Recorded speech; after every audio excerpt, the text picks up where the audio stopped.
அஸ்ஸலாமு அலைக்கும். பேரன்பிற்குரிய பெருமானார் ஸல்லல்லாஹு அலைஹி வஸல்லம் அவர்கள் என்ற தொடரில் ஸல்லல்லாஹு அலைஹி வஸல்லம் அவர்கள் சாப்பிட்ட ரொட்டியின் தன்மை குறித்து இந்த ஹதீஸ் நமக்கு சுட்டி காட்டுகிறது.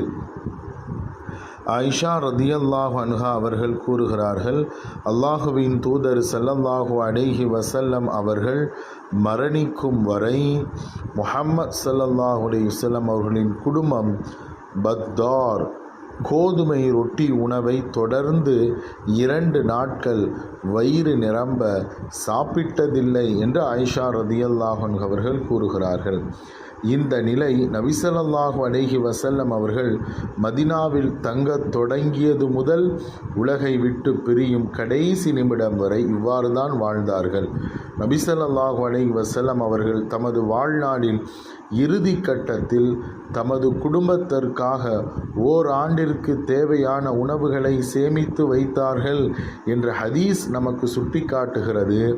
ஏனெனில் ஏழைகள் நபிகளாரிடம் தமது தேவைகளை முறையிடும்போது சேமித்து வைத்ததிலிருந்து நபி அவர்கள் ஏழைகளுக்கு உண்ண கொடுத்து விடுவார்கள். அதுதான் உண்மையாகும். தமக்கோ தம் குடும்பத்திற்கோ உணவு கிடைக்காததால் தான் நபி அவர்கள் சேர்த்து வைத்தார்கள் என்பது அல்ல. நபி ஸல்லல்லாஹு அலைஹி வஸல்லம் அவர்கள் கால் வயிறு அறவயிறுமாய்தான் உண்டார்கள்.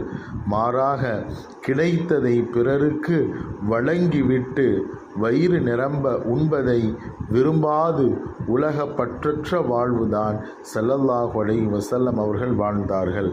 நபி அவர்கள் விரும்பியிருந்தால் வசதிமிக்க வாழ்வு வாழ்ந்திருக்க முடியும்.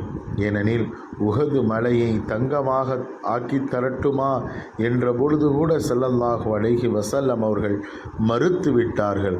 ஒரு நாள் உணவு உண்ண வேண்டும், மறுநாள் பசித்திருக்க வேண்டும், கிடைத்ததற்கு நன்றி செலுத்த வேண்டும், மறுநாள் உன்னிடத்திலே கையேந்த வேண்டும், இரண்டுமே உன்னின் பக்கம் திரும்ப வேண்டும் என்கின்ற வாழ்வைதான் ஸல்லல்லாஹு அலைஹி வஸல்லம் அவர்கள் பிரியப்பட்டார்கள், நமக்கு வாழ்ந்தும் காட்டினார்கள்.